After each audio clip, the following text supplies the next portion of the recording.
this is cabin 8200. This is the room that you enter into, which is the lounge room. This lounge here is actually a bed as well. So this cabin can sleep 6. So this is where the cooler is. It's important to note that these aren't fridges, and there is a note there. So we always ask for ice if we have one of these kinds of coolers. Here's the safe. A bit more storage. There is no PowerPoint at this desk, unfortunately, but you could, I was going to say you could unplug the telly, but you can't.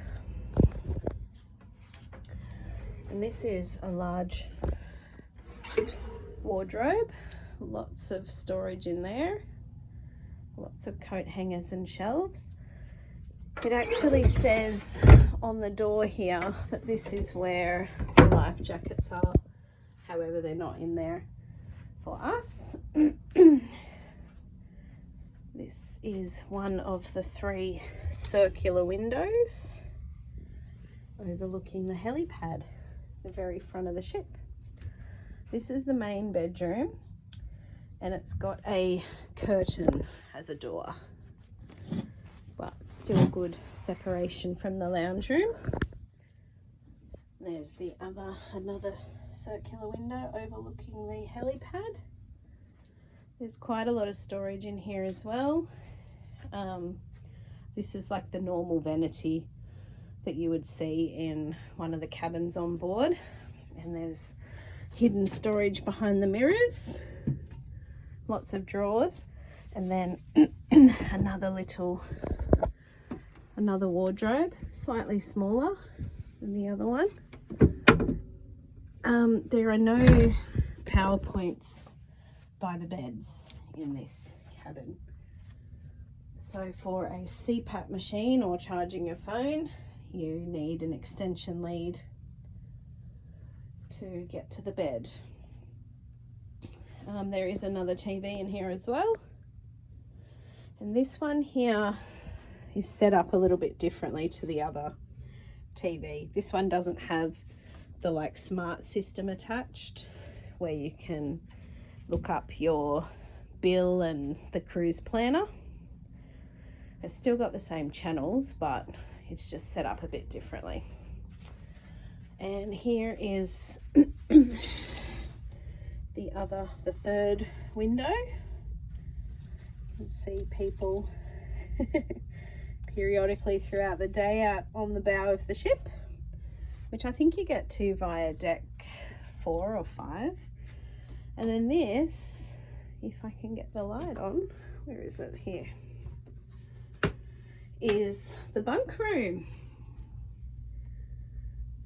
So it's a great spot if you've got kids. This is where all the life jackets are, under the bed.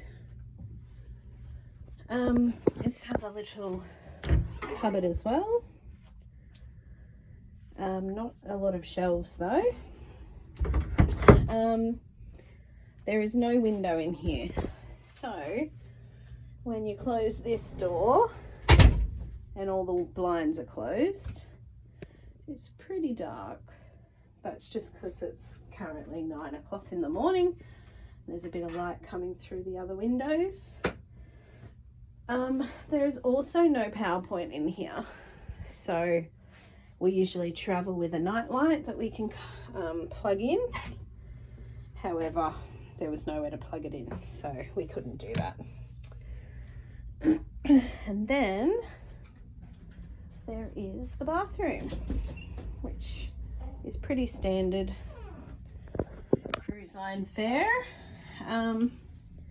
The shower, just going to zoom back, has these retractable doors, which is good. It doesn't have the shower curtain, and it's a bit more, I guess, flexible with that kind of door rather than a swinging one.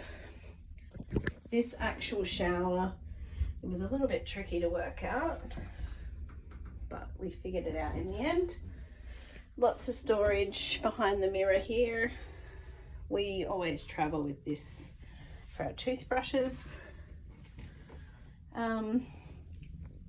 This PowerPoint only works when the light's on, because I also travel with a night light that fits in one of those, and it didn't work if the light was off. So another cool thing about this cabin is there's 3 different thermostats or aircon systems. There's one there, and there's one in this bedroom over here. Which is cool. Over on the wall there. And the other thing that's interesting is the curtain call. So this one here is quite an old one, but it basically says close your curtains at night so you don't disturb the bridge, which I'm pretty sure is 1 deck above or 1 deck below us. So yeah, that is cabin 8200.